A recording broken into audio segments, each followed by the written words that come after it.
It's always nice to stop for refreshment on Lord Street, where you can watch the world go by. It's starting to get to home time, and this is afternoon tea. It's Earl Grey at the Pavilion restaurant in the middle of Lord Street. It's very much cafe society.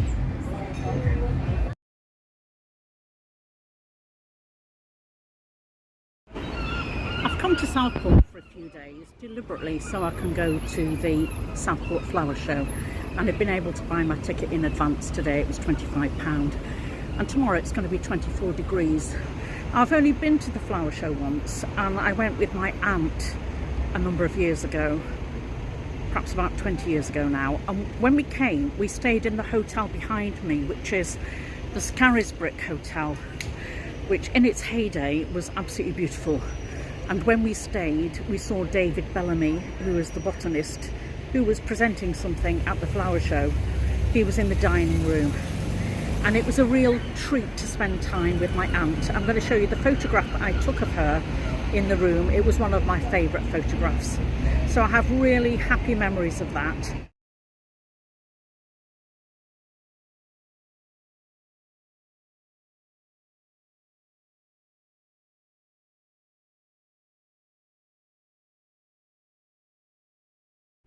But meanwhile, today I'm in front of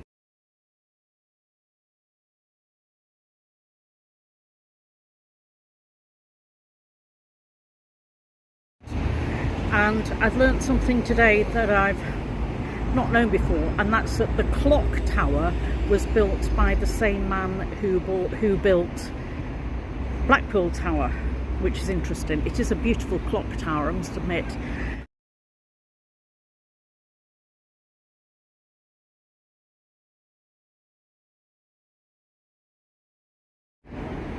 The other thing of note in the Atkinson gallery today was there was an exhibition by an artist on the landing. All these exhibitions are free, by the way.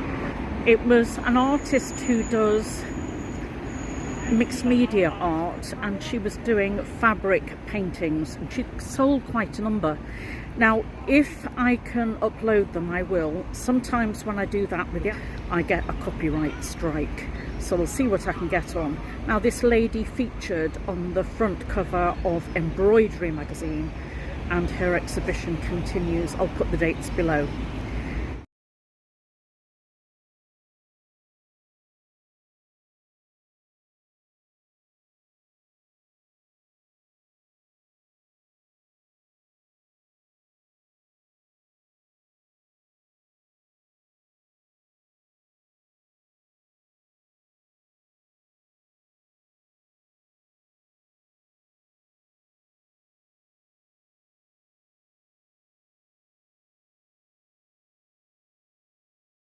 The other thing of note there is there's an exhibition from Chinese sculpture and art, and when I looked at the art, you'll see why I photographed it. There's the clock tower. You'll see why I photographed it, because the Chinese sculpture to me looked like a quilt block, and I found that really interesting.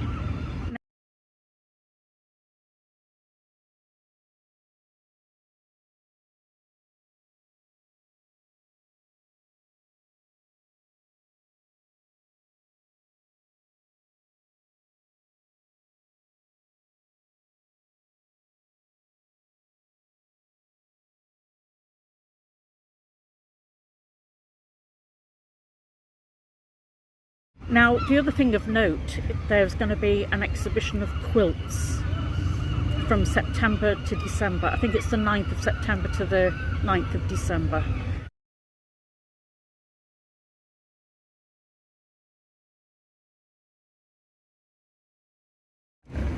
I'll show you a few other things that I found in Southport that I couldn't find anywhere else, and I'm delighted, including green cotton in a charity shop. Hooray! I always look when I'm out somewhere.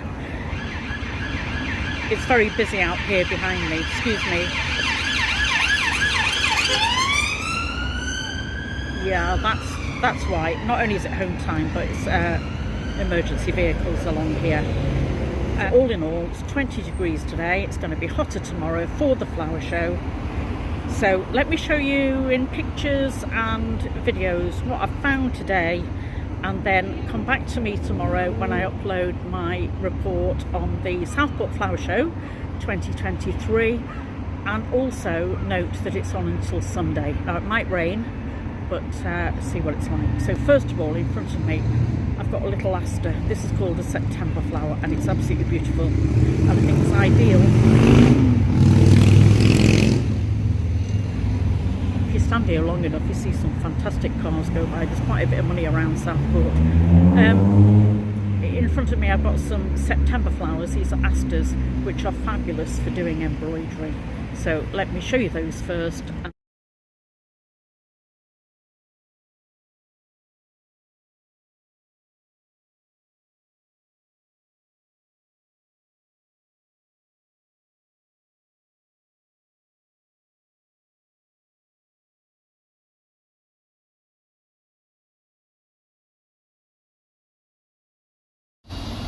The Colonnades and War Memorial in Southport are in the middle of Lord Street and commemorate the First and the Second World Wars. Now, this inspired Napoleon, and when he returned to France he was inspired to build the Champs-Élysées. So that is a dual carriageway with wide avenues, pavement cafes and trees in the middle, and that's exactly what Lord Street was, especially in its heyday.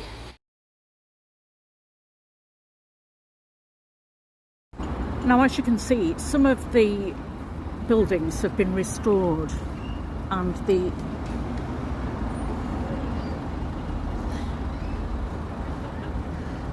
outer brickwork has been sandblasted. There's a good example opposite, shining in the sunshine.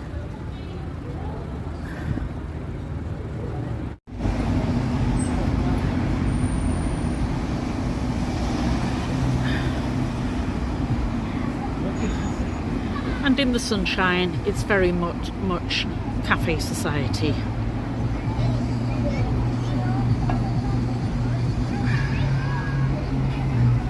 This is one of my favourite restaurants. It's Bistro Pierre. I think it's part of a franchise, and it's French.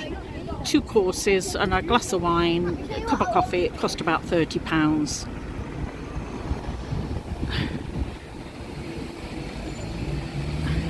Straight ahead of us is the railway station.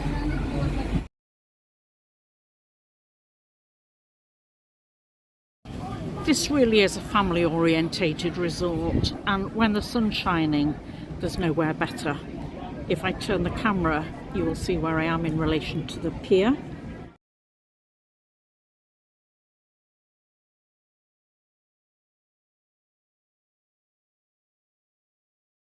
Just directly ahead of me is Funland.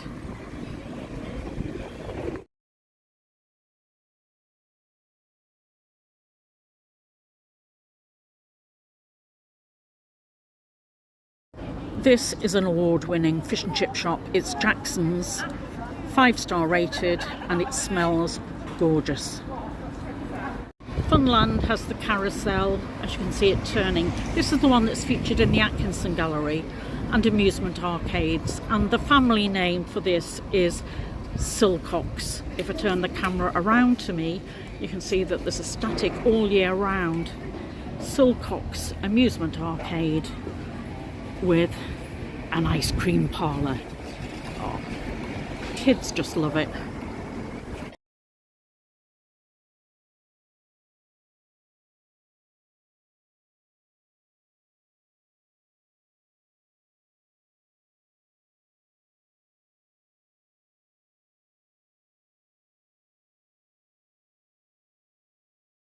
And I'm staying this time at Cliftonville on Bath Street. If we look, there is parking in front of it. Cliftonville, all rooms are en suite, and my room is the one here with the bay window. It's a twin. What I will say about this guest house is it's beautifully clean and it's very central. Easy access for Lord Street. And the owner's very nice too.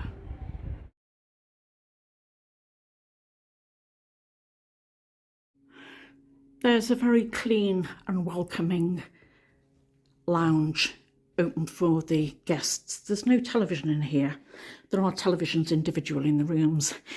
And you can see it has a beautiful bay fronted. This building, built as Clifton Villas, incorporated the hotel that's currently next door. So it was at one point the two bay fronted buildings, and has been split in half as two hotels now.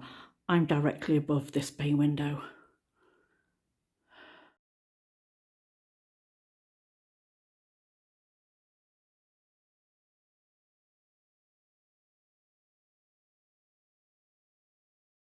I found this dress in the Roy Castle charity shop on Lord Street. And if you've watched my charity finds before, you've seen that I found this fabric. This is Peruna from Marks and Spencer's, and I previously had it in yellow and blue, and this time I found this lovely citrus green. It's poppies and it's embroidery on clay. Now this dress, like usual, is fully lined. So again, I'll reclaim the cotton there. There are smaller godettes than there had been in the skirts and the dresses I'd previously found, but they're about, possibly 8 or 9 inch godettes. It's panelled, so it's 8 panels, but if I put my hand across, I'll get at least a 4.5 inch, perhaps a 5 inch block out of that. And there are obviously straps on the front.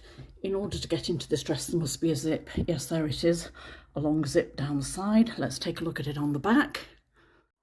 Obviously the bodice is straight across the back, but you can see the fullness of fabric across the back there. That's delightful. Let's go in again and you can actually see the fabric.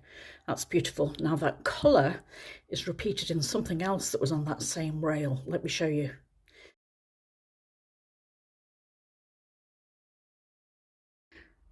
Now this dress was in the adult section, and I must admit you'd have to be a size 8 to fit into this. I suspect it was a children's dress, but it's green gingham and it's fully lined, and the green gingham matches the green poppy that I've just shown you.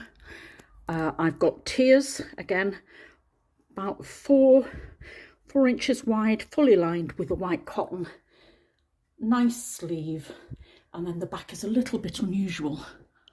It's unusual because there isn't one, it's open back, but that means that there are very long strings. I won't take those strings apart, I'll use those as they are. But both items in that charity shop were £3 each. So 2 items together, £6. Happy days. And just look how well those 2 fabrics will combine together for patchwork. Again, the colour might be off. I'm in natural daylight here, but the colour always in the camera for YouTube is slightly variable, but they're a perfect match. So the dress itself would have cost me £8.99 in Chester. I got those 2 items for £6 on Lord Street, and the rates on Lord Street are very high. So I think I grabbed a bargain there. 2 bargains, in fact.